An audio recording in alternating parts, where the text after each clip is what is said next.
Bismillahirrahmanirrahim. Dear students, Assalamu alaikum. Today we are discussing a new topic under the new chapter of Islamic concept of state in the course Islamic Studies, and that topic is Islamic political system.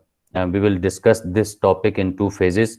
The first phase is actually comprised of a different dimension of Islamic concept of state. In this lecture, we will talk about the introduction to Islamic concept of state, then we will talk about the Islamic political system, and then we will highlight a comparative analysis of Islamic political system with other political systems or the ancient political systems, and then we will talk about the institutions in Islamic political system. سب سے پہلے جب ہم اسلام کا سیاسی نظام basically یہ ایک موضوع ہے جس کے اوپر ہم بات کریں گے، تو اسلام کے سیاسی نظام کے اوپر بات کرنے سے پہلے ہم سب سے پہلے یہ دیکھ لیتے ہیں کہ ریاست کیا ہے اور اسلام کا نظریہ ریاست کیا ہوتا ہے۔ ریاست کی بیٹا جو ایک تعریف کی جاتی ہے وہ یہ ہے کہ ریاست دو یا دو سے زیادہ افراد کے مجموعے کو کہتے ہیں جو کسی خاص جگہ کے اوپر جو بنیادی ضروریات کی فراہمی کے لیے یا بنیادی ضروریات کو مکمل کرنے کے لیے کسی خاص رقبے کے اوپر زندگی گزارنا شروع ہو جاتے ہیں، تو یہ ایک ریاست کی تعریف کی جاتی ہے۔ ہم اس کی ابتدا جو ہے یا جو ایوولوشن ہے اسٹیٹ کا وہ اس کے اوپر بات کر لیتے ہیں۔ سب سے پہلے اسٹیٹ کا ارتقاء یا ریاست کا ارتقاء بیٹا اس وقت شروع ہوا جب بنی نوع انسان نے اس دنیا کے اوپر زندگی گزارنا شروع کی۔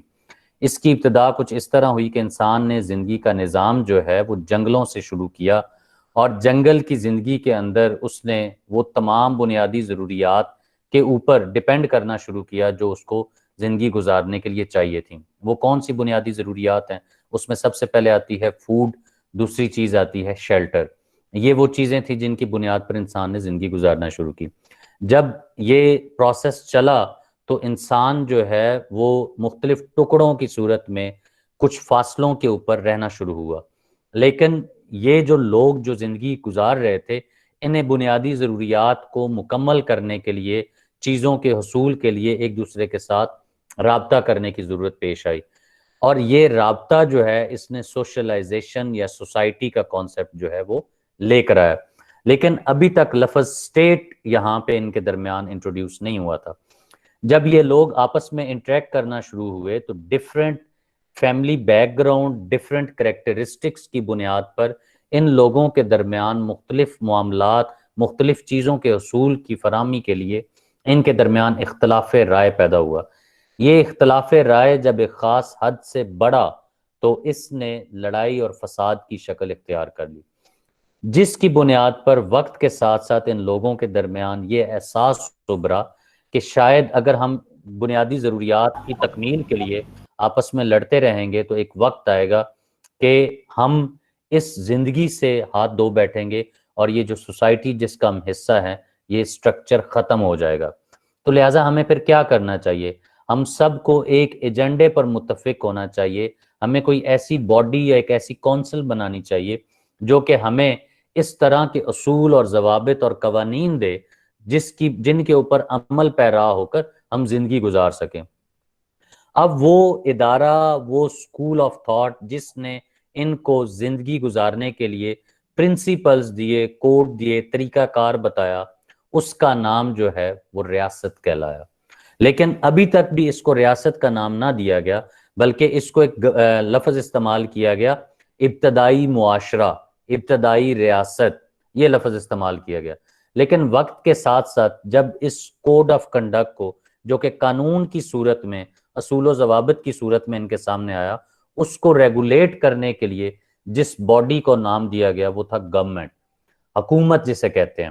تو حکومت وہ پہلا ادارہ تھا، وہ ریگولیٹری باڈی تھی کہ جس نے معاشرے کو ریاست میں تبدیل کیا اور تمام سسٹم کو اور لوگوں کی زندگیوں کو ایک آرگنائز پیٹرن میں لے کر چلنا شروع ہوئے۔ تو یہ ایک بنی نوع انسان کا ریاست کے ساتھ وابستگی کا پہلا طریقہ کار تھا۔ اب یہاں پہ دوسری بات میں آپ کو یہ بتاتا چلوں، ریاست کے ساتھ اٹیچ ہونے کی بنیادی وجوہات وہی تھیں جو کہ معاشرے کے ساتھ اٹیچ ہونے کی بنیادی وجہ تھی۔ پہلی فوڈ، دوسری شیلٹر، اور تیسری تھی common necessities, sharing the common necessities. یہ وہ 3 ایجنڈے تھے جن کی بنیاد پر معاشرہ بنا. اب یہی 3 باتیں جو تھیں یہ آگے ریاست کو لے کر چلنا شروع ہوئی. جب یہ معاملہ ہوا تو اس کے بعد اس میں چوتھی چیز شامل ہوگی گورننگ باڈی، جس نے لا انفورسمنٹ کا ایک جو ہے وہ انسٹیٹیوشن اسٹیبلش کیا تاکہ لوگوں کی زندگیوں کو مزید سموتھلی جو ہے وہ چلایا جا سکے. اچھا، اب یہ تو ہمیں سمجھ آ گئی کہ یہ اسٹیٹ جو ہے وہ ایک گورننگ باڈی ہے اور سوسائٹی مین ایلیمنٹ ہے. سوسائٹی ہوگی تو اسٹیٹ بنے گی، اور سوسائٹی ہے کمپوزیشن آف انڈیویجول. اب ہم آ جاتے ہیں اسی پوائنٹ کو مد نظر رکھتے ہوئے اسلامک کانسیپٹ آف اسٹیٹ. اسلام ایک نئے مذہب کے طور پر سب سے پہلے جو ہے وہ مکہ مکرمہ کے اندر ابھرا، اور نبی کریم صلی اللہ علیہ وسلم وہ واحد شخصیت تھے جنہوں نے عمر کے 41ویں برس میں لوگوں کو یہ بتایا کہ خدا جس کی تم عبادت کرتے ہو یہ خدا نہیں ہے، بلکہ یہ وہ وجود ہے جس کو تم لوگوں نے خود سے گھڑا ہوا ہے، اور خود سے بنایا گیا جو وجود ہے اس کو ہم اس طرح نہیں کہہ سکتے اور اس کی عبادت نہیں کر سکتے. اور وہ لوگ جو تھے، وہ جو معاشرہ جس کے اندر نبی کریم صلی اللہ علیہ وسلم نے یہ بات کی، وہ خدا کے 2 خدا ہونے کے کانسیپٹ کو لے کر چل رہے تھے، جسے ہم آسان الفاظ میں شرک کہتے ہیں. اچھا، اب آقا کریم صلی اللہ علیہ وسلم نے جب یہ بات کی تو اس کے بعد لوگوں نے مخالفت شروع کر دی. یہ مخالفت وقت کے ساتھ ساتھ تکلیفیں دینے، پریشانیاں مزید بڑھانے میں بدلی، اور نبی کریم صلی اللہ علیہ وسلم کو سب سے پہلا حکم آیا ہجرت کا، جو کہ حبشہ کی طرف تھا. یہ کانسیپٹ ہم پڑھ چکے ہیں پہلے. ہجرت حبشہ ہوتی ہے، تو جب یہ چیزیں پھر بھی سیٹل نہیں ہوتی تو آقا کریم صلی اللہ علیہ وسلم کو حکم دیا جاتا ہے اللہ تعالیٰ کی طرف سے کہ آپ اس وطن کو چھوڑ کر کسی دوسری جگہ پر چلے جائیں، اور وہ دوسری جگہ کون سی ہے؟ مدینہ. اس کا ایک گراؤنڈ فیکٹر جو ہے، گراؤنڈ ریالٹی کی بنیاد پر فیکٹر وہ یہ تھا کہ ایک وفد جو ہے وہ یثرب پرانا نام تھا مدینہ کا، تو وہاں سے آتا ہے اور وہ آ کر نبی کریم صلی اللہ علیہ وسلم سے یہ گزارش کرتے ہیں کہ ہم تک یہ بات پہنچی ہے کہ ایک نبی آیا ہے عرب کے اندر جو کہ خدا کی وحدانیت کی بات کرتا ہے اور لوگوں کو درس و تدریس کی تلقین کرتا ہے، تو ہم اس لیے آپ کی خدمت اقدس میں حاضر ہوئے ہیں تاکہ آپ ہمیں دین سکھائیں. جب وہ یہ بات لے کر چلے تو اس کے ساتھ ساتھ انہوں نے آقا کریم صلی اللہ علیہ وسلم سے مدینہ کے حق میں دعا بھی کروائی، کیونکہ یثرب جو ہے وہ پرانا نام تھا، اور یثرب کا جو لغوی مفہوم لیا جاتا ہے وہ بیماریوں کا گھر کہا جاتا ہے اس کو. تو وہاں پہ وبائیں اور اس طرح کے مسائل بہت زیادہ تھے، تو ان لوگوں نے سب سے پہلے آقا کریم صلی اللہ علیہ وسلم سے دعا کی درخواست کی، اور آپ صلی اللہ علیہ وسلم کی دعا کی بدولت وہاں سے یہ جو مسئلہ تھا یہ ختم ہو گیا. اور انہوں نے آقا کریم صلی اللہ علیہ وسلم کو یہ پیغام بھیجا کہ آپ یہاں پہ تشریف لے آئیے اور یہاں پہ آ کر لوگوں کو دین سکھائیے. یہ لوگ جو ہیں دین سیکھنا چاہتے ہیں، لیکن تب تک ہجرت کا حکم نہیں آیا ہوا تھا، اس لیے آقا کریم صلی اللہ علیہ وسلم نے ان کی بات نہ مانی.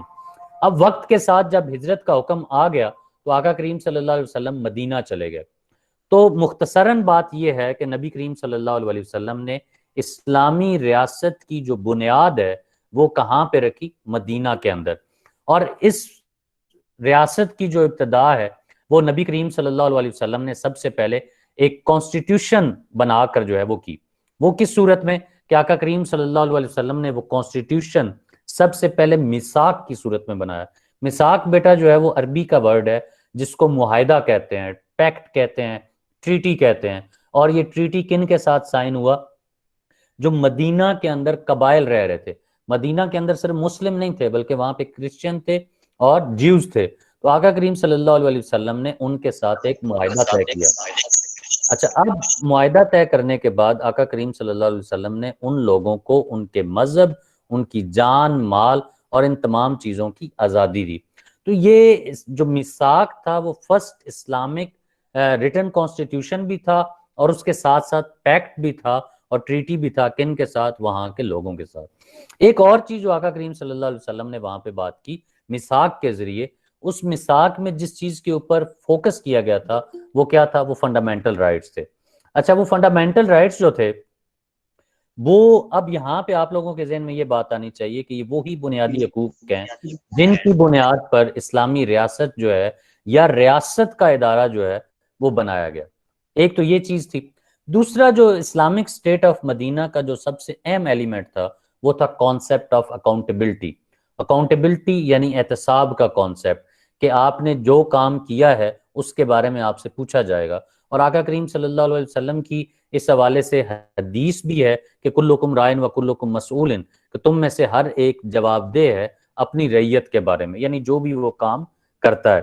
دوسرا، قرآن مجید فرقان حمید کے اندر بھی ہمیں یہ بات ملتی ہے جواب دہی کے حوالے سے. کس صورت میں؟ ہمیں یہ آخرت کی صورت میں ملتی ہے کہ ایک وقت آئے گا جب میں لوگوں کو اپنے سامنے لا کر کھڑا کروں گا اور ان سے ان کے اعمال کے بارے میں پوچھا جائے گا.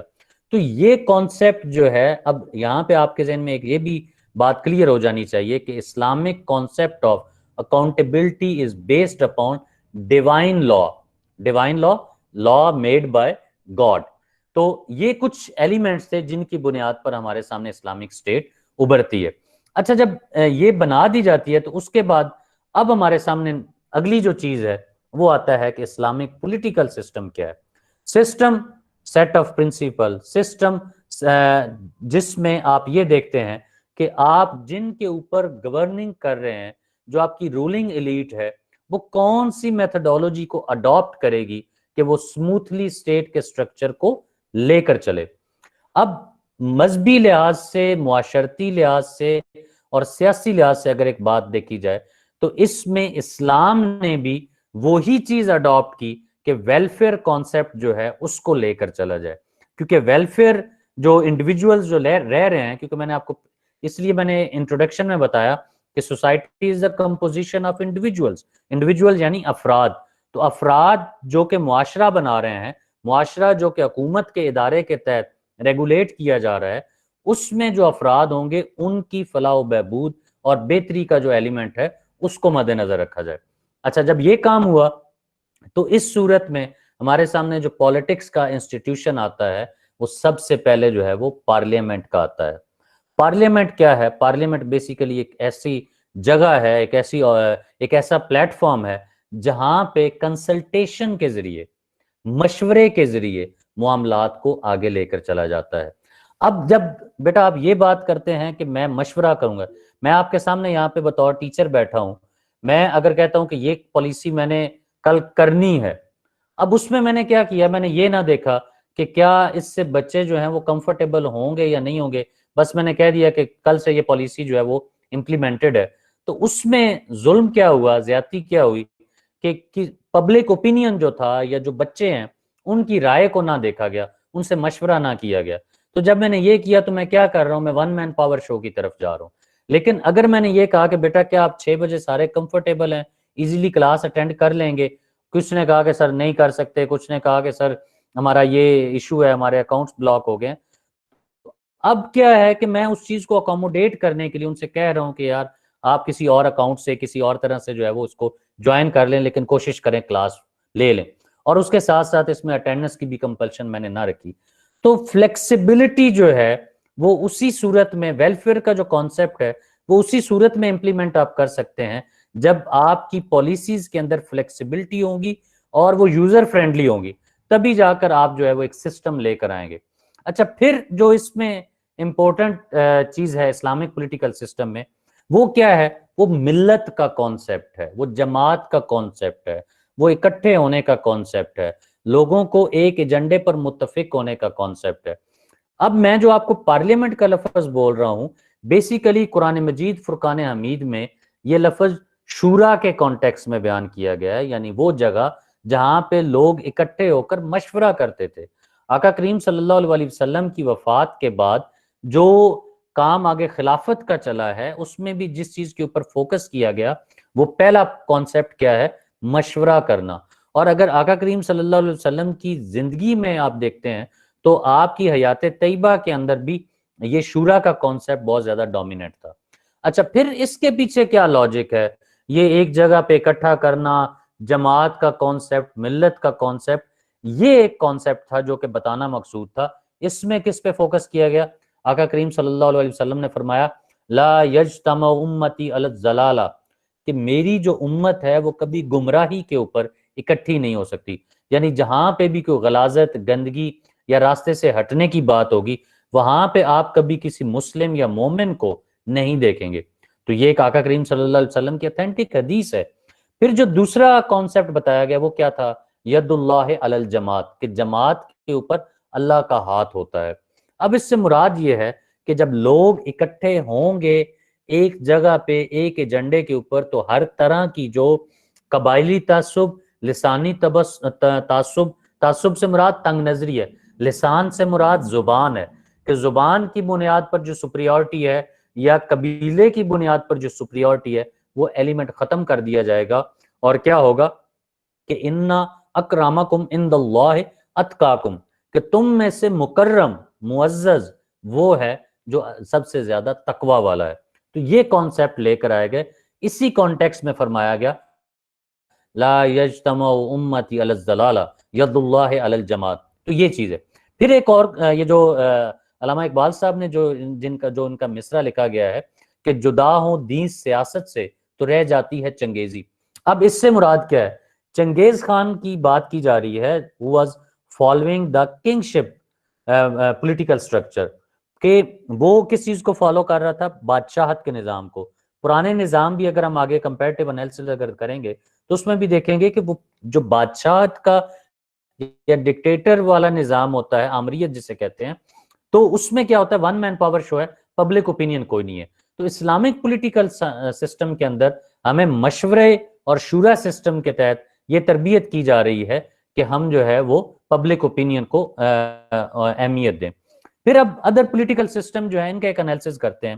تو یہ ہمارے سامنے ایک پرانی ہسٹری اگر آپ دیکھ لیں تو جب میں نے آپ کے سامنے بات کی ہے نا کہ ریاست کا ادارہ بنایا گیا، تو ریاست کا ادارہ یعنی ایوولوشن آف اسٹیٹ کے اندر، تو ریاست کے ادارے میں جو سب سے پہلا جو ہمارے سامنے ریاستیں سامنے آئیں وہ کون کون سی تھیں؟ ان میں ہمارے سامنے گریک سٹرکچر آف اسٹیٹ آیا، ہمارے سامنے ہولی رومن امپائر آیا، ہمارے سامنے فیوڈل امپائر آیا، ہمارے سامنے اورینٹل امپائر آیا، ہمارے سامنے ہائرارکیل بیس گورنمنٹ آئی۔ تو یہ مختلف طرح کی حکومتیں آتی رہیں جس میں فوکس کس پہ کیا جاتا تھا کہ بادشاہ سلامت خوش ہیں تو سب کچھ اوکے ہے جی، سب کچھ ٹھیک ہے، اور اگر بادشاہ سلامت کا موڈ اچھا نہیں ہے تو کسی کو بھی پکڑ کر لٹکا دیں گے۔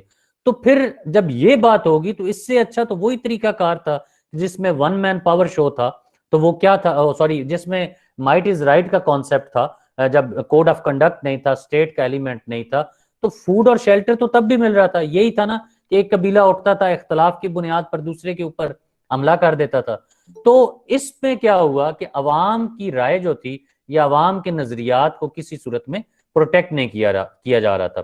تو اسلام نے یہ سسٹم دیا۔ اب ایک اور چیز جو آ رہی ہے اس میں کہ جب اسلام نے یہ کانسیپٹ دے دیا تو پھر اسلام نے مشورے کا کانسیپٹ قرآن میں کس طرح بیان کیا؟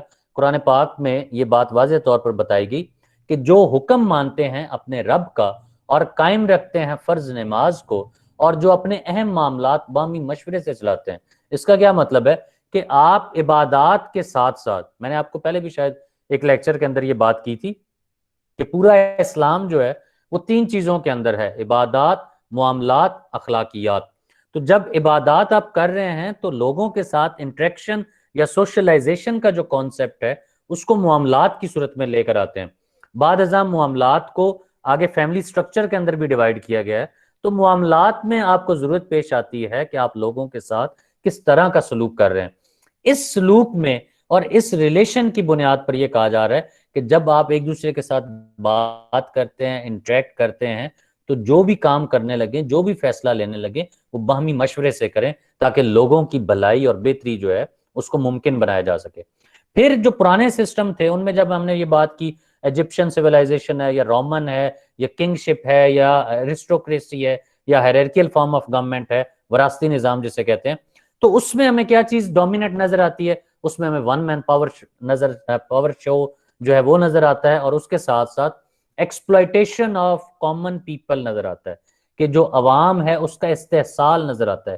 استحصال کو اردو میں آسان الفاظ میں کیا کہیں گے کہ لوگوں کے جذبات کو اپنی خواہشات کے مطابق استعمال کرنا۔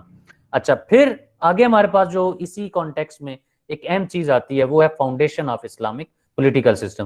آپ نے بات کر لی، آپ نے کہا کہ ٹھیک ہے جی ایک اسلامی نظام ہوگا جس میں شورا سسٹم ہوگا، تو ہمیں یہ تو بتا دیں کہ یہ اسلامی نظام جو ہے اس کی بنیاد کیا ہوگی، اساس کیا ہوگی۔ تو کہا گیا کہ اسلام کی بنیاد جو ہے وہ اقتدار اعلیٰ کا جو تصور ہے اس کے اوپر ہوگی، اور یہ اقتدار اعلیٰ جو ہے، یہ سوورینٹی کا جو کانسیپٹ ہے، یہ صرف خدا کی ذات کے ساتھ منسلک ہوگا۔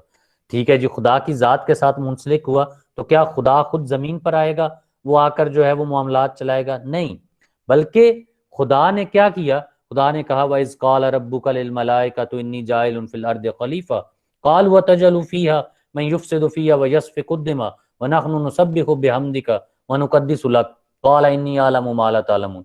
سورہ بقرہ کے اندر بتایا گیا بڑے واضح الفاظ میں، جب تیرے رب نے فرشتوں سے کہا کہ میں زمین کے اوپر اپنا ایک نائب بنانے والا ہوں، تو فرشتوں نے کہا کہ اے باری تعالیٰ، کیا ہم تیری تسبیح، تقدیس اور حمد نہیں بیان کرتے؟ تو اللہ تعالیٰ نے فرمایا اس میں کوئی شبہ نہیں ہے، اب بیان کرتے ہیں، لیکن میں جو جانتا ہوں وہ آپ نہیں جانتے۔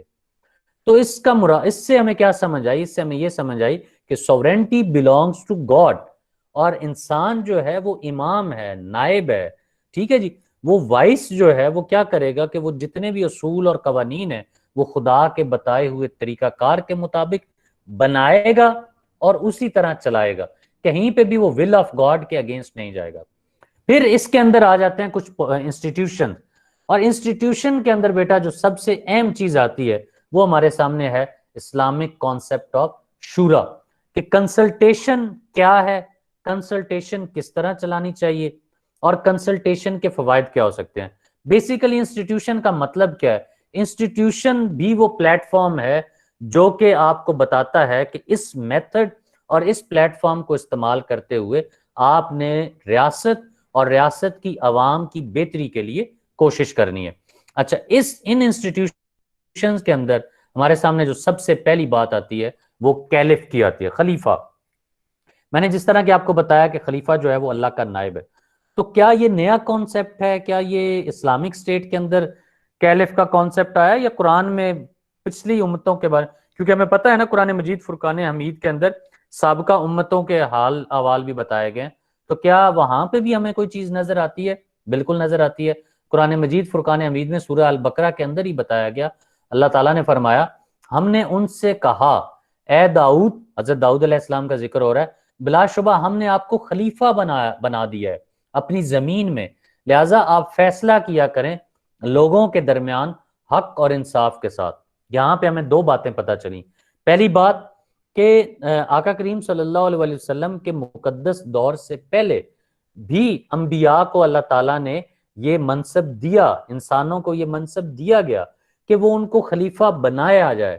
اور خلیفہ کیوں بنایا جائے؟ جو دوسری بات پتہ چلی وہ یہ کہ زمین کے اندر عدل و انصاف جو ہے اس کو قائم کیا جائے۔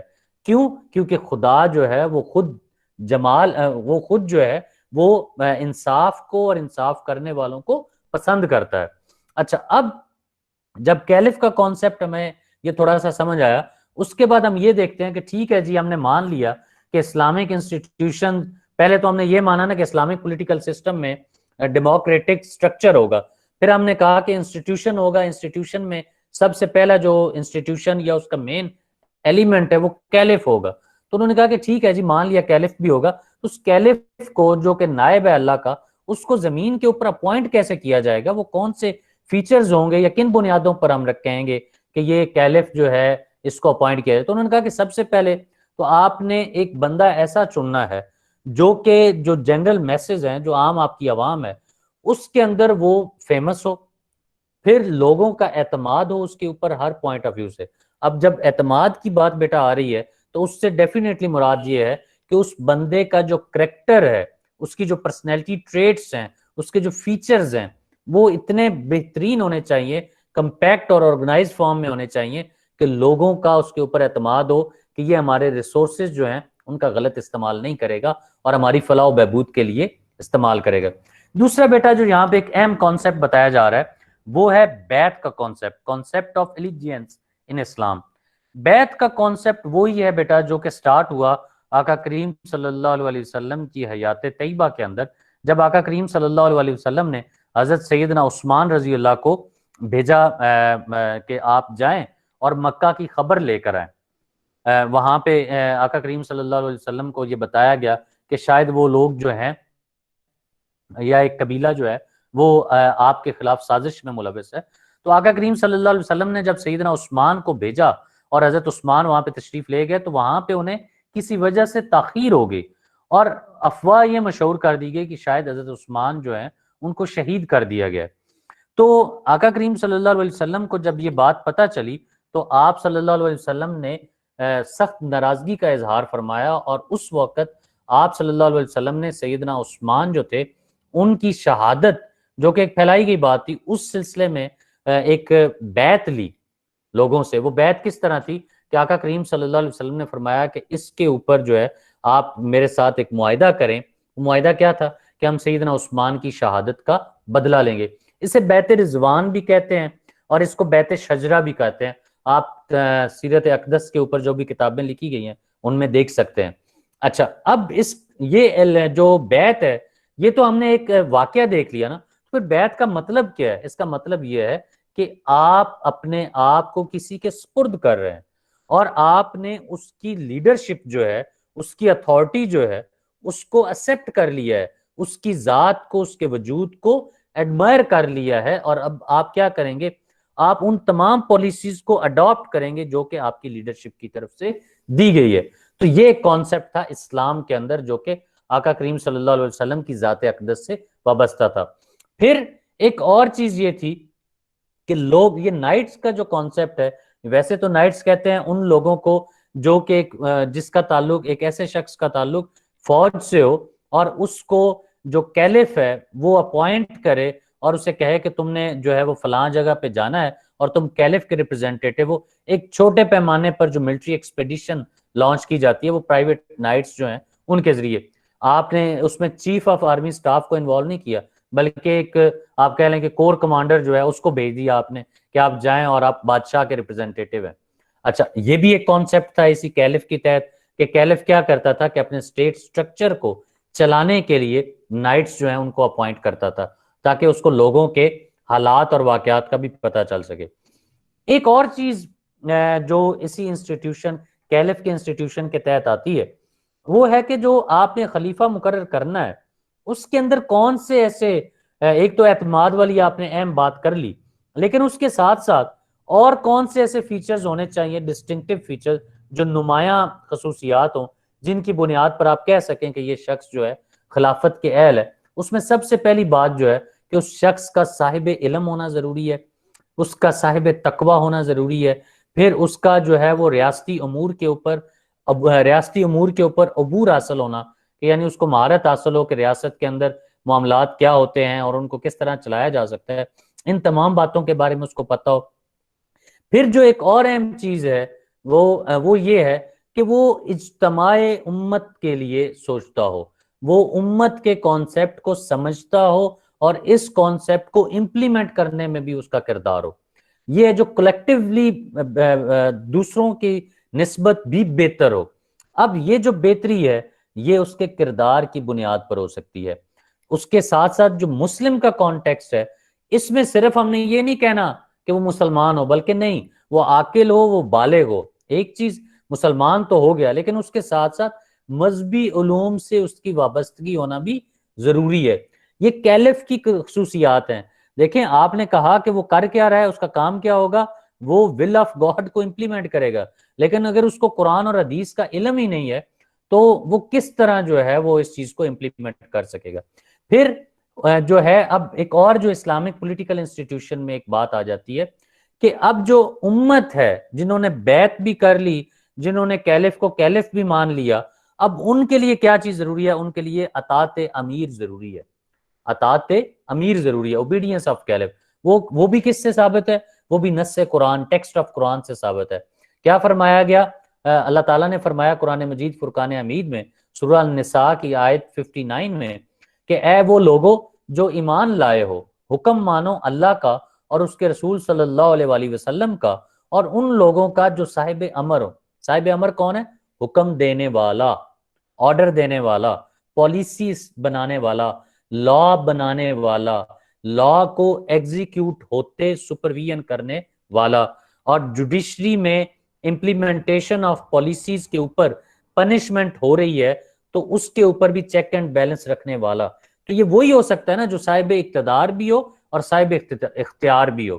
دوسری جو اہم بات حدیث کے پوائنٹ آف ویو سے ہے، آقا کریم صلی اللہ علیہ وسلم نے فرمایا کہ سنو اور اطاعت کرو اگرچہ تم پر چھوٹے سر والا حبشی ہی عامل ہو.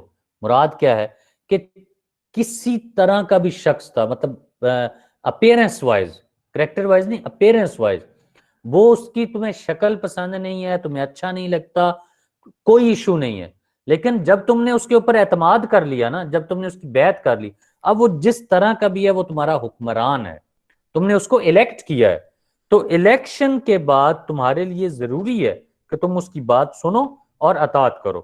اچھا، اس کے بعد کیا ہے اسلامک کانسیپٹ آف سوورینٹی، کہ یہ وہی بات ہے جو پہلے ہو چکی ہے کہ اقتدار اعلیٰ کا تصور جو ہے وہ خدا کی ذات کے ساتھ وابستہ ہے، اور خدا کے بتائے ہوئے طریقہ کار کو جو اس کا یعنی انسان ہے وہ اللہ کے بتائے ہوئے طریقہ کار کے مطابق ریاستی جو معاملات ہیں یا امور ہیں ان کو چلائیں گے. لاسٹ میں جو اگلا اس میں فیز یا اگلی سٹیج شروع ہوتی ہے وہ کیا ہے کہ ٹھیک ہے جی، اب خلیفہ کو آپ نے بنا لیا پولیٹیکل سٹرکچر کے تحت، تو اس کا کام کیا ہوگا؟ اس کا کام صرف ریاست نہیں ہے، بلکہ ابتدا وہ کہاں سے کرے گا؟ ابتدا وہ کرے گا جناب ریاست کے اندر حکم الہی کو امپلیمنٹ کر کے. وہ سب سے پہلے اوبلیگیٹری جو ڈیڈز ہیں ان کے اوپر بات کرے گا، نماز کے اوپر بات کرے گا، وہ اس کے ساتھ ساتھ روزے کے اوپر کرے گا، یعنی جو شرعی مسائل ہیں، شرعی معاملات ہیں، ان معاملات کو امپلیمنٹ کروانے میں اس کا کردار ہوگا. تو یہ اسلامک پولیٹیکل سسٹم کا ایک فرسٹ فیز ہے. اب سیکنڈ فیز اس کو دیکھ لیتے ہیں کہ سیکنڈ اس کے جس میں ہم بات کریں گے ڈیوٹیز کیا ہیں. پہلی ڈیوٹی تو میں نے آپ کو بتا دی کہ جس طرح وہ یعنی عبادات میں شروع کرے گا تو ابتدا کہاں سے کرے گا؟ سب سے پہلے وہ ابتدا کرے گا نماز کے حوالے سے. تو دوسری جو چیز ہے جو کہ اسلامک پولیٹیکل سسٹم کے اندر ہم ڈسکس کریں گے کہ اس کا اگلا کام کیا ہوگا. اگلا کام اس کا یہ ہوگا جناب، میں ایک سیکنڈ آپ کے سامنے جو ہے نا وہ سلائیڈز پریزنٹ کر لوں.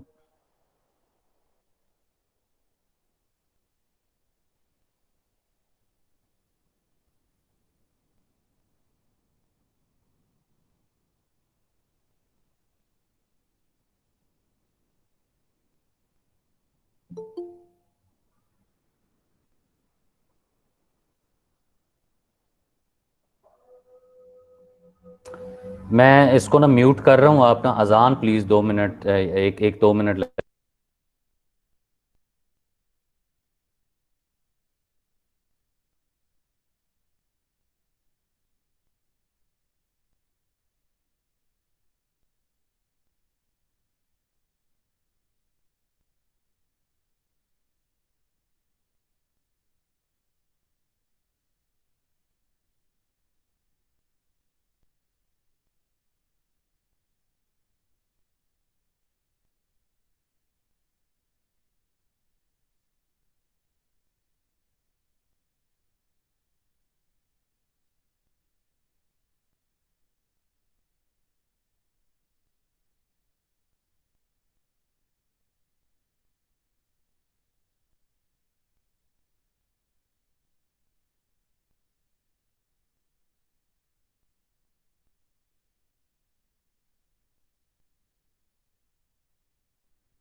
اچھا جی، بسم اللہ الرحمن الرحیم. ہم سیکنڈ فیز سٹارٹ کرتے ہیں اس میں، اور یہ بھی اسی کا پارٹ ہے. اس میں صرف ہم نے جس پہ بات کرنی ہے اسلامک پولیٹیکل سسٹم کے تحت، اس میں ہم نے وہی اوور ویو ہے اسلامک پولیٹیکل سسٹم پہ، اس کی طرف ہم نہیں جائیں گے، ہم ڈائریکٹ آ جائیں گے ڈیوٹیز آف کیلف کے اوپر. تو جس طرح میں نے آپ کو بتایا ڈیوٹیز آف کیلف کے اندر جہاں پہ نماز کی بات ہے، اسی طرح زکوٰۃ کا معاملہ بھی ہے، اور اس میں جو مین چیز ہے وہ کیا ہے کہ جو آقا کریم صلی اللہ علیہ وسلم کے دور میں بھی امپلیمنٹ کروایا گیا، لیکن جو اس کے اوپر زیادہ سخت پالیسی ہے وہ سیدنا حضرت ابوبکر صدیق کے دور میں ہے، کہ حضرت ابوبکر صدیق نے کیا فرمایا، رضی اللہ فرماتے ہیں، آپ یہ فرماتے ہیں کہ آپ نے سب سے پہلا تو یہ کام کیا کہ آپ نے ایک ملٹری ایکسپیڈیشن لانچ کی against those community members who are violating the concept of زکوٰۃ۔ تو انہوں نے سب سے پہلے جب یہ ایک مسلح کوشش کی تو اس میں انہوں نے کہا کہ لوگوں، میں تم سے وہ رسی بھی، بکری کی وہ رسی بھی لوں گا زکوٰۃ کے طور پر جو آقا کریم صلی اللہ علیہ وسلم کے دور میں تم دیتے تھے۔ تو اب زکوٰۃ کا مقصد یہ نہیں ہے کہ یار تمہارے درمیان تم کہو کہ جی میں تو پیسے ہی نہیں میرے پاس اتنے، تو میں زکوٰۃ کہاں سے دوں یا ٹیکس کہاں سے دوں، تو ایسا کچھ نہیں ہے۔ اسلام کے اندر اسلام نے اتنی خوبصورت پالیسی دی ہے، وہ پالیسی کیا تھی کہ جو زکوٰۃ یا ٹیکس، زکوٰۃ تو ویسے ہی ایک علیحدہ چیز ہے، وہ تو سال کے بعد آپ کے اوپر تب لاگو ہوگی نا جب آپ نے مال جو ہے اس کو جمع کیا ہوا ہے، لیکن جو ٹیکس کا امپوزیشن تھی وہ اس طرح تھا، ایک تو اس میں یہ تھا کہ کوئی نیا ٹیکس جو ہے وہ مسلمانوں کے ساتھ یا لوگوں کے ساتھ لوگوں کی کنسنٹ کے بغیر امپلیمنٹ نہیں کیا جائے گا۔ دوسرا جو خوبصورت کانسیپٹ تھا وہ یہ تھا کہ جب آپ ٹیکس لگائیں گے تو اس میں یہ دیکھا جائے گا کہ اس شخص کی آمدن کتنی ہے، آمدنی کے حساب سے جو ہے وہ ٹیکس لگایا جاتا تھا۔ اب اس پوائنٹ آف ویو سے جو اس کا سب سے خوبصورت فائدہ وہ ہمیں نظر آتا ہے حضرت عمر بن عبدالعزیز رضی اللہ کے دور میں، جنہیں جو ہے وہ عمر ثانی بھی کہا جاتا ہے۔ آپ کا دور حکومت جو ہے وہ بنتا ہے جی 99 ہجرہ سے 101 ہجرہ تک۔ تو آپ کے دور میں حضرت عمر بن عبدالعزیز جو تھے، ان کے دور میں جو اہم چیز ہوئی کہ جو غربت کی سطح تھی وہ اتنی کم ہو گئی کہ کوئی بندہ جو ہے وہ زکوٰۃ لینے والا بچے ہی نہیں ہے۔ تو یہ ایک خوبصورت کانسیپٹ تھا جو کہ زکوٰۃ کے ذریعے بتایا گیا، لیکن یہ کس میں شامل ہے؟ ڈیوٹیز آف کیلف میں۔ ایک اور چیز امر بالمعروف و نہی عن المنکر، کہ آپ جو ہے وہ preach the virtue and forbid the evil, کہ کیا فرمایا گیا قرآن پاک میں، وَلْتَكُنْ مِنْكُمْ أُمَّةٌ يَدْعُونَ إِلَى الْخَيْرِ وَيَأْمُرُونَ بِالْمَعْرُوفِ وَيَنْهَوْنَ عَنِ الْمُنْكَرِ وَأُولَئِكَ هُمُ الْمُفْلِحُونَ، کہ تم ایک بہترین امت ہو۔ کہیں پہ امت بہترین امت کی بات کی گئی، کہیں پہ متوسط امت کی بات کی گئی، کہ اوسط کا لفظ یا متوسط کا کن کو کہا جاتا ہے؟ جو اعتدال پسند ہو، ٹھیک ہے جی۔ اب کیا کہا جا رہا ہے کہ تم وہ لوگ ہو جو نیکی کا حکم دے رہے ہو اور برائی سے منع کر رہے ہو، اور جو ایسا کام کرتے ہیں وہ کون ہے؟ وہ فلاح پانے والے لوگ ہیں۔ یعنی تم لوگوں کو اچھائی کی طرف لے کر آؤ، اس راستے کی طرف لے کر آؤ جو لوگوں کو اللہ سے ملانے کا راستہ ہے۔ پھر ایک اور ڈیوٹی جو کیا ہے کیلف کی، وہ ہے پروٹیکشن آف سٹیزن۔ اب یہاں پہ ایک اور اہم بات آپ کو بتاتا چلوں کہ بیٹا پروٹیکشن آف سٹیزن میں صرف مسلم نہیں ہے۔ آقا کریم صلی اللہ علیہ وسلم نے کیا کیا تھا میثاق مدینہ کے اندر، کہ آپ نے جو ٹریٹی سائن کیا تھا وہ صرف مدینہ کے مسلم کمیونٹی کے ساتھ نہیں تھا، بلکہ اس میں ساتھ ساتھ جو جیوز تھے، جو کرسچنز تھے، بنو مستلق تھا، بنو نجار تھا، بنو قریظہ تھا، بنو نزیر تھے، پھر بنو وائل تھا جو کہ عیسائیوں کا قبیلہ تھا، یہ سارے لوگ وہاں پہ موجود تھے۔ تو جب یہاں پہ ان کے ساتھ معاہدہ ہو رہا ہے تو آقا کریم صلی اللہ علیہ وسلم کیا کر رہے ہیں؟ آپ صلی اللہ علیہ وسلم ان کی ذات کی بھی جو ہے وہ ان کی زندگی کی حفاظت کی ضمانت دے رہے ہیں۔ تو یہاں پہ کیا ہو رہا ہے کہ رائٹس آف آل الذمہ کی بھی بات کی جا رہی ہے۔ آل الذمہ سے مراد non Muslim communities living under the land of Muslim empire یا under the territorial sovereignty of Islamic caliph. تو اس کا کیا مطلب ہے کہ آپ ان کی جان، مال، عزت اور اس کے ساتھ ساتھ ان کی مذہبی رسومات کی بھی حفاظت کریں۔ اس کے بعد کیا ہے؟ اسٹیبلشنگ جسٹس سسٹم، یہ بات پہلے ہو چکی ہے کہ اس میں میں ایک کوٹیشن آپ کے سامنے بتا دیتا ہوں کہ سیدنا عمر فاروق رضی اللہ فرماتے ہیں کہ no system can prevail without justice system, کہ کوئی بھی جو نظام ہے وہ انصاف کے بغیر نہیں رہ سکتا، انصاف کے بغیر ترقی نہیں کر سکتا، پھل پھول نہیں سکتا۔ اس کے بعد کیا؟ ایلیمینیٹنگ دا ایولز، یہ وہی کانسیپٹ ہے امر بالمعروف و نہی عن المنکر والا۔ اچھا، پھر سوشل ایکویلٹی، کہ کیا فرمایا گیا کہ معاشرے میں کسی قسم کا قبائلی، زبان، رنگ نسل، اس کی بنیاد پر کوئی کسی قسم کا جو ہے وہ تفاخر نہیں ہے. لوگ جو ہیں وہ ڈفرینٹ نہیں ہو سکتے، بلکہ they are equal on the basis of their caste creed, نہیں بلکہ ایکول بھی ہیں. اور اس میں ایک اور جو مین چیز بتائے گی وہ کیا ہے کہ جو کانسیپٹ دیا گیا وہ تقوی کا کانسیپٹ دیا گیا. کہا کہ اللہ کے نزدیک یہ ہوگا، لیکن جب کیلف کی بات آئے گی تو کیلف یہ نہیں دیکھے گا کہ یہ ایلیٹ کلاس سے ہے اور یہ جو ہے وہ ورکر کلاس ہے یا پور کلاس ہے، تو اس کی بنیاد پر یا پھر آپ جو ہے وہ انصاف کے تقاضوں میں معاشرے کے اندر وہ وی آئی پی کلچر اور پروٹوکول اس طرح کی چیزوں کو لے کر جو یہ کانسیپٹ جو ہے وہ اسلامک کانسیپٹ میں نہیں آئے گا. سوشل ایکویلٹی کیا ہے کہ آپ ہر طرح کی جو سپریورٹی ہیں ان کو ختم کر کے ایکویلٹی، فرٹرنٹی اور بردرہڈ کا کانسیپٹ جو ہے اس کو لے کر چلیں. پھر آگے جو چیز آتی ہے وہ کیا ہے؟ اکنامک فریڈم، تجارت کا کانسیپٹ. تجارت بیٹا آقا کریم صلی اللہ علیہ وسلم نے فرمایا کہ انسان جو ہے اس کے رزق کے 8 حصے جو ہیں وہ تجارت سے وابستہ ہیں، کاروبار میں وابستہ ہے.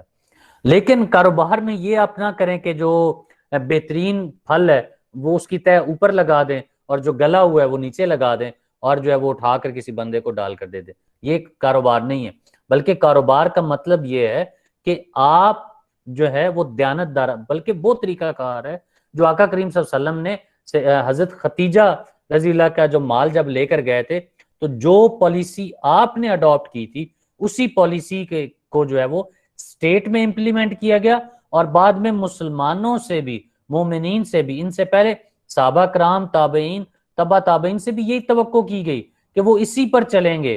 اور اس میں باقاعدہ ایک پوری بک ہے صحیح بخاری کے اندر جسے کتاب البیوع کہتے ہیں، جو بک آف ٹریڈ کے نام سے، اور اس میں تمام جو پیٹرنز ہیں ٹریڈ کے وہ بتائے گئے ہیں.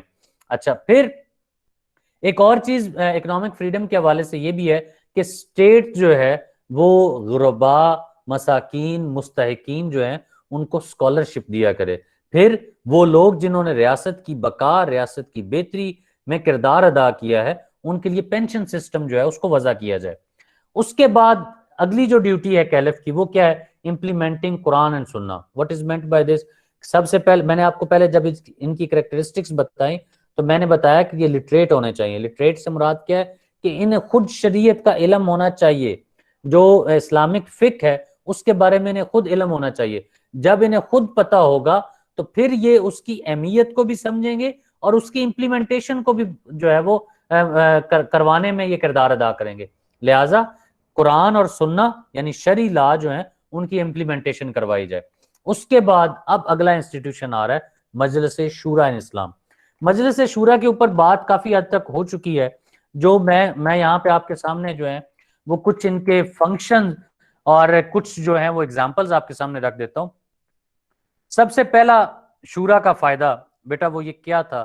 شورا کا ہی یہ مشورہ تھا کہ آقا کریم صلی اللہ علیہ وسلم جب بھی کوئی بھی ملٹری ایکسپیڈیشن لانچ کرنے لگتے تھے، مراد کیا ہے؟ جب کسی غزوہ پر جانے لگتے تھے تو آقا کریم صلی اللہ علیہ وسلم صحابہ کرام سے پوچھتے تھے کہ مدینہ کے اندر رہ کر مقابلہ کیا جائے یا مدینہ سے باہر نکل کر مدینے کا دفاع کیا جائے. تو یہ مقصد تھا، ایک مشورہ.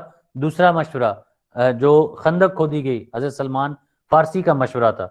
تو یہ تو وہ مشورے ہیں جو ہمیں سیرت کی کتابوں میں ہمارے سامنے رکھے گئے تاکہ لوگوں کو یہ درس دیا جا سکے کہ مشورے کا کانسیپٹ آقا کریم صلی اللہ علیہ وسلم کی ذات اقدس سے جو ہے وہ ثابت ہے.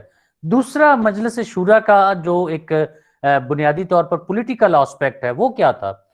سیاسی انداز میں بیٹا یہ ذہن میں رکھیں کہ مجلس شورا مختلف موقعوں پر مختلف کام کرتی ہے. یہ سب سے پہلے تو حکمران جو ہیں ان کو ایک پلیٹ فارم دیتی ہے.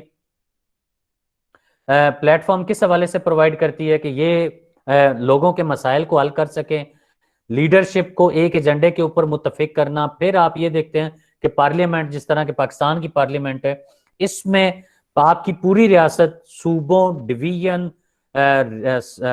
شہر، اس کے بعد حلقے، ان کے اندر تقسیم کی گئی ہے اور ہر حلقے کا ایک ریپرزینٹیٹیو ہے، چاہے وہ پروونشل سطح پر ہے یا جو ہے وہ فیڈرل سطح پر ہے.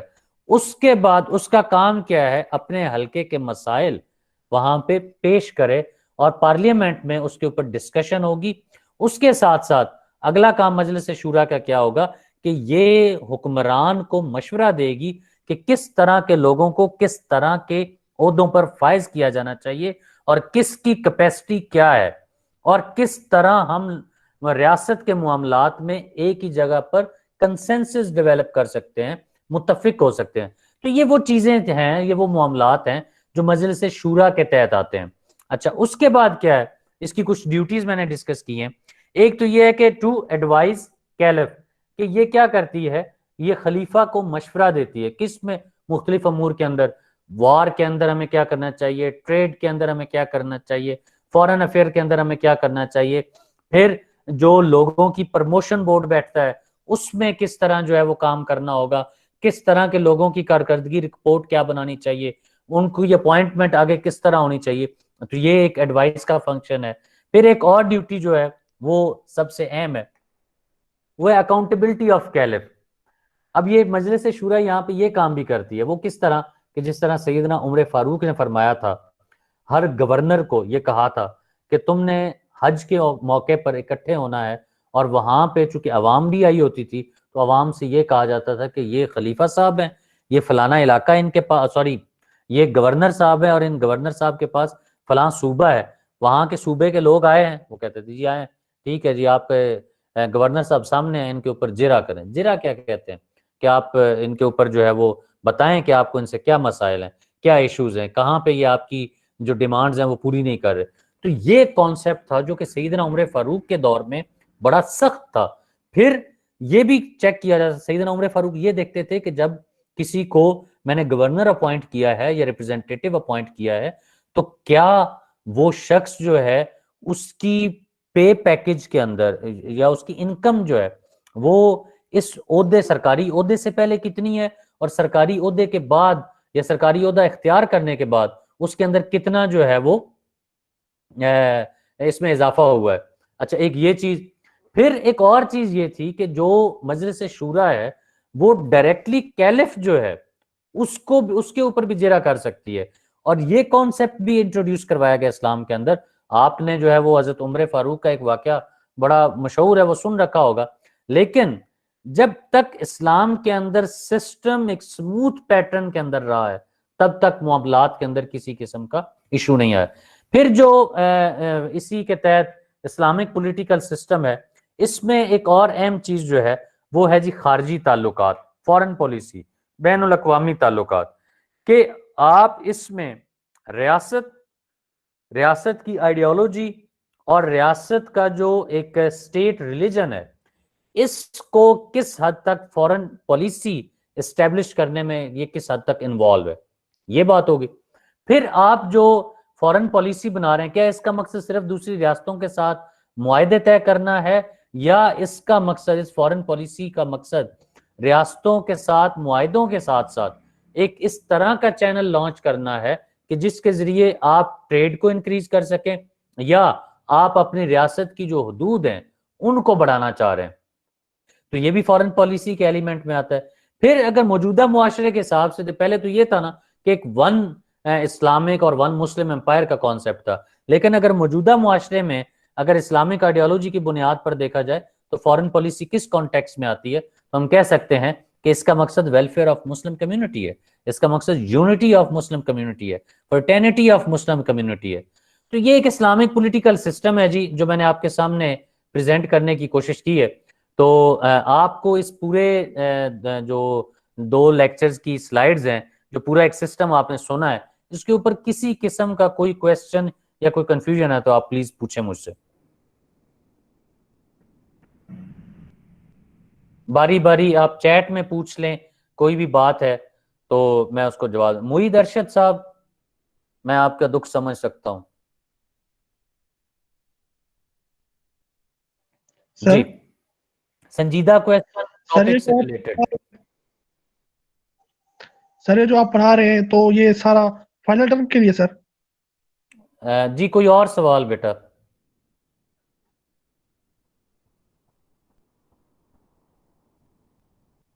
جی بچے، کوئی اور ریلیونٹ کویسچن ٹاپک کے حوالے سے؟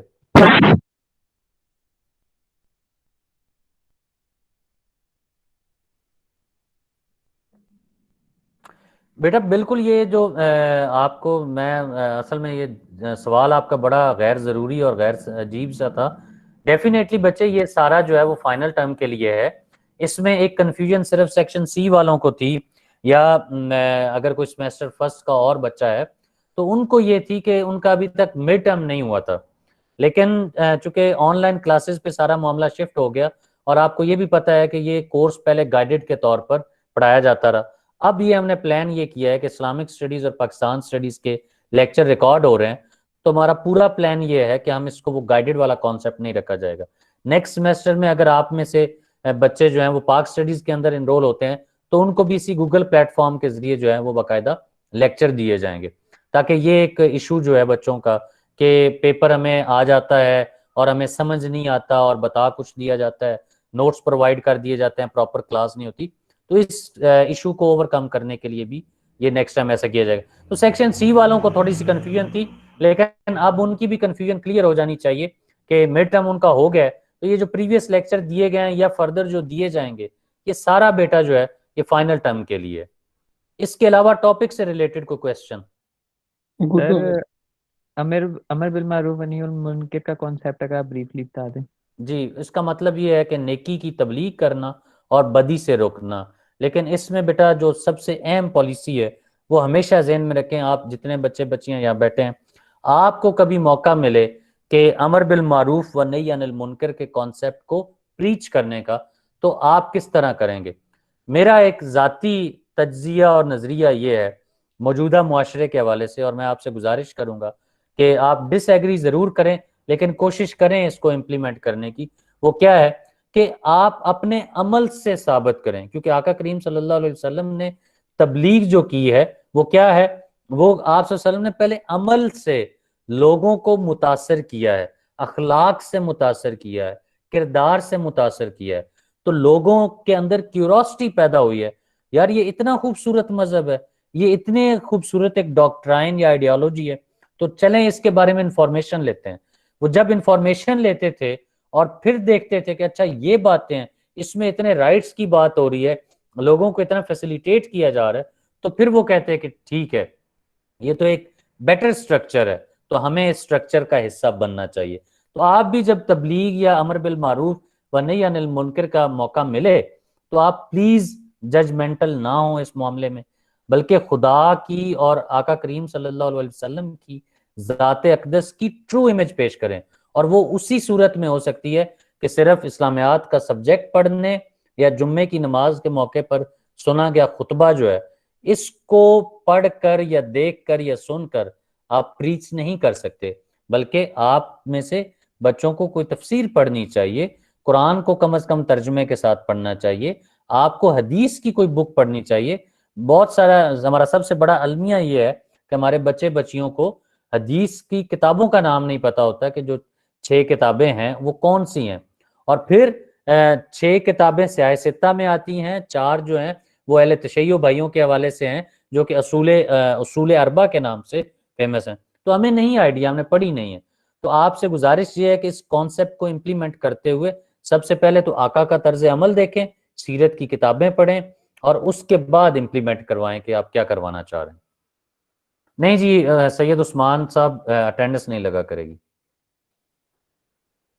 اور جی کوئی کویسچن؟ چلیں ٹھیک ہے جی, تھینک یو سر. اوکے بیٹا, سر میرا ٹیک کیئر. اللہ سر حافظ سر. سلیبس کے ریلیٹنگ ہے سر. میں سمجھا نہیں بیٹا, دوبارہ پوچھیں. سر میں یہ کہہ رہا تھا کہ میں نے ہمارا ابھی مڈ ٹرم ہوا تو سلیبس کائنڈلی سر اپلوڈ کر دیجیے گا گوگل کلاس روم پر سر. یار ایکسٹریملی سوری, میں جو ہے وہ پہلے بھی پچھلے انٹریکٹیو سیشن میں بھی آپ سے پرومس کیا تھا, لیکن آئی ایم سوری کہ تھوڑا ورک لوڈ کی وجہ سے نہیں کر سکا. میں انشاءاللہ کر دیتا ہوں. لیکن آپ بجائے یہ کہ سلیبس کی سلائیڈز کا ویٹ کرنے کی بجائے پہ کام کریں گا, جو لیکچر اپلوڈ ہو چکے ہیں ان کی سلائیڈز دیکھ لیں, کیونکہ یہی بعد میں نے کہنا کہ یہ سلیبس ہے جی, ٹاپک یہی نام لکھے ہوں گے, تو صرف آپ کو ایک آرگنائز پیٹرن میں جو ہے وہ ایک فائل, ایک پیج ملنا ہے. Okay sir. اوکے بیٹا, ٹیک کیئر. اللہ حافظ سر.